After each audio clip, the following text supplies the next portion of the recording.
but as far as there being an exhaust, there was none. Why did they appear as glowing balls of light in the night sky?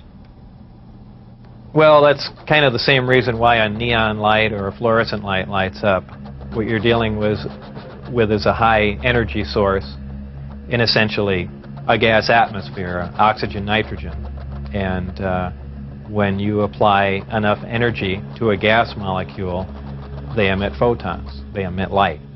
And I don't think it's anything, it's really a byproduct of how the craft operates. When it's emitting that much energy, the gas surrounding the craft emits light, the same reason why lightning is visible. You have a huge electrical discharge, and the gas emits light in the form of lightning bolt. If you were going to see one of these crafts at night operating, it would appear really as a glowing ball or just a bright light in the sky from a distance. Even close up, you'd see a glowing halo around it. This is typically what you'd see in your normal UFO sighting, if you've heard them a lot. However, keep in mind that lights in the sky are caused by much more common things than flying saucers.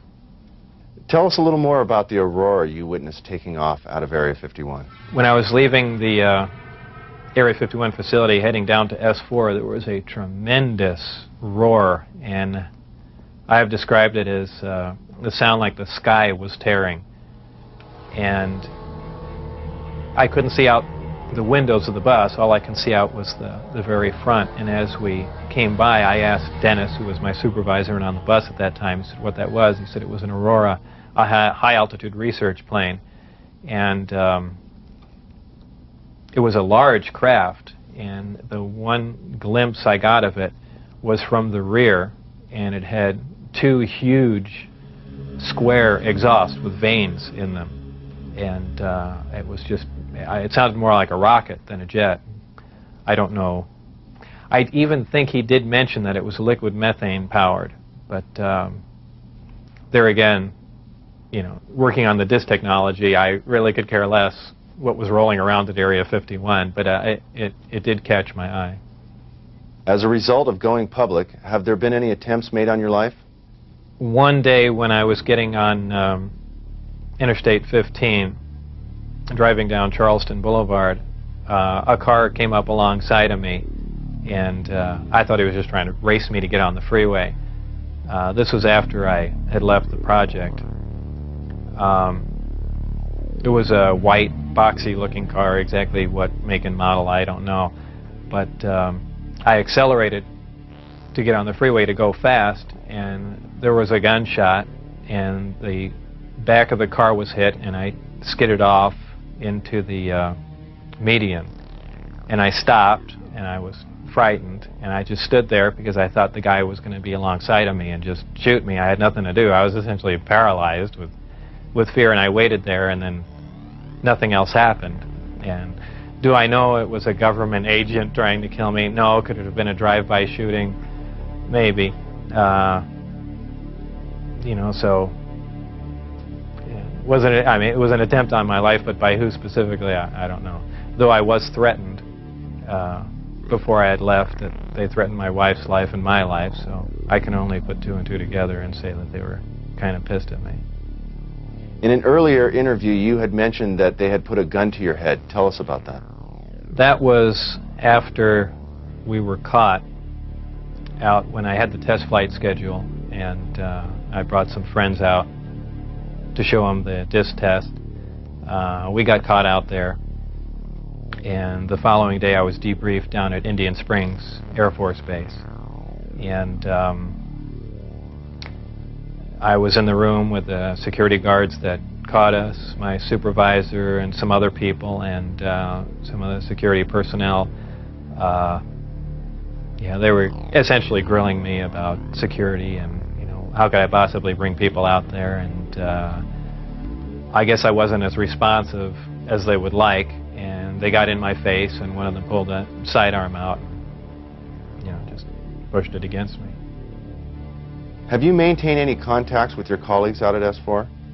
No, I never heard from anyone other than for a very brief time after I left. Dennis, who was my supervisor, did try and make contact with me at the The meeting place was the Union Plaza Hotel, and I took a friend of mine, Gene Huff, down there, and another friend, a former colleague and scientist from Los Alamos. And we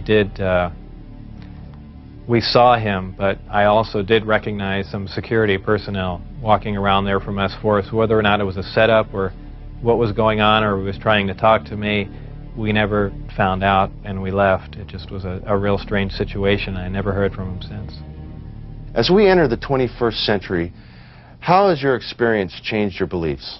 Well, if you want to word the question, how are my opinions changed, I would say considerably.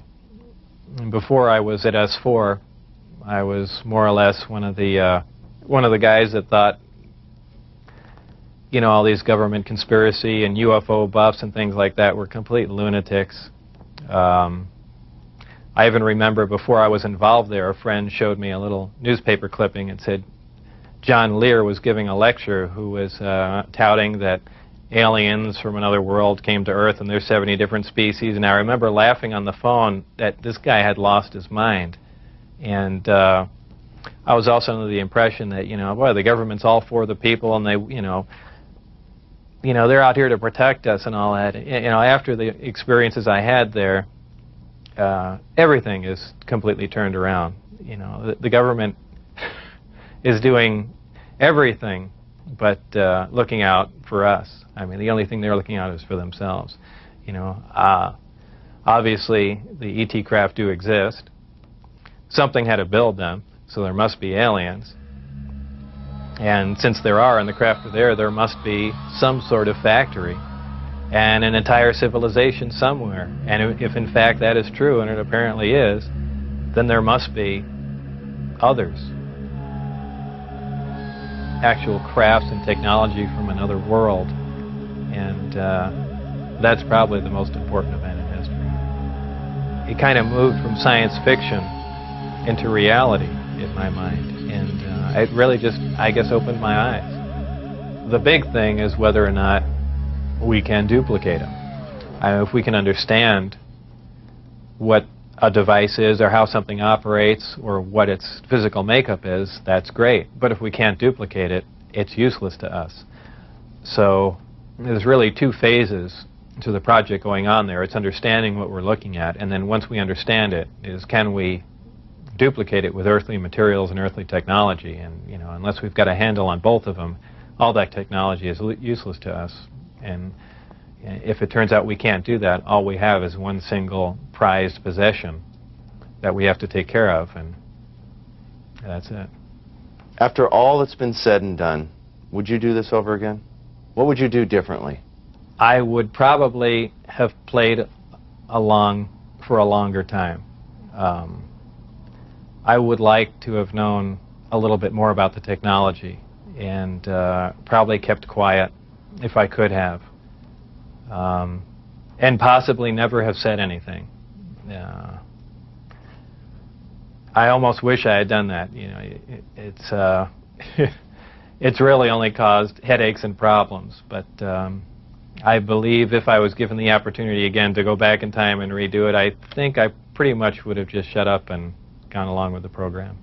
I would have much preferred that instead of the Navy or whoever it was that hand-picked a few renegade scientists here and there, that they turn it over to some more qualified people. Obviously, I was not the most qualified person on propulsion or field propulsion or anything of that sort. I was just some guy. I mean, they could have picked, I could have named 10 or 12 other guys that were more qualified than me.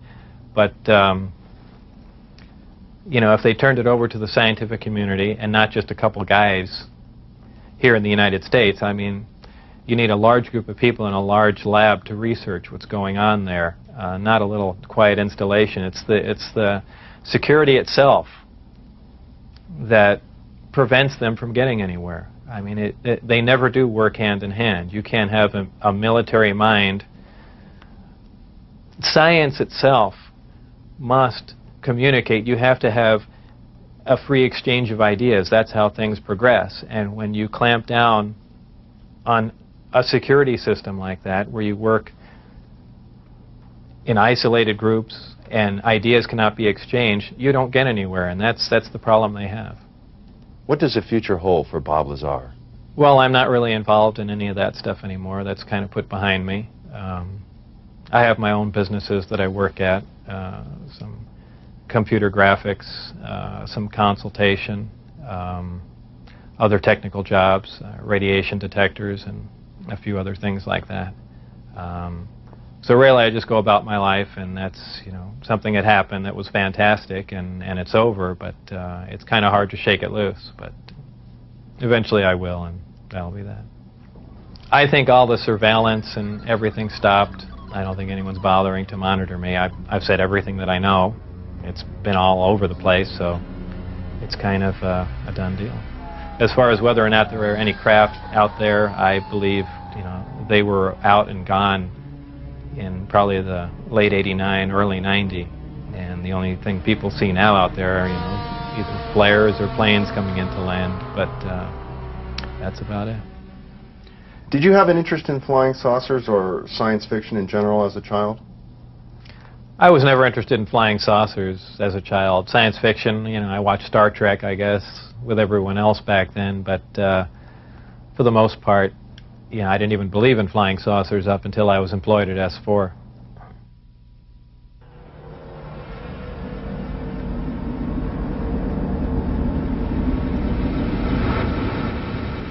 I couldn't help at one point in my discussions privately with General Secretary Gorbachev, when you stop to think that we're all God's children wherever we may live in the world, I couldn't help but say to him, just think how easy his task and mine might be in these meetings that we held if suddenly there was a threat to this world from some other species from another planet outside in the universe.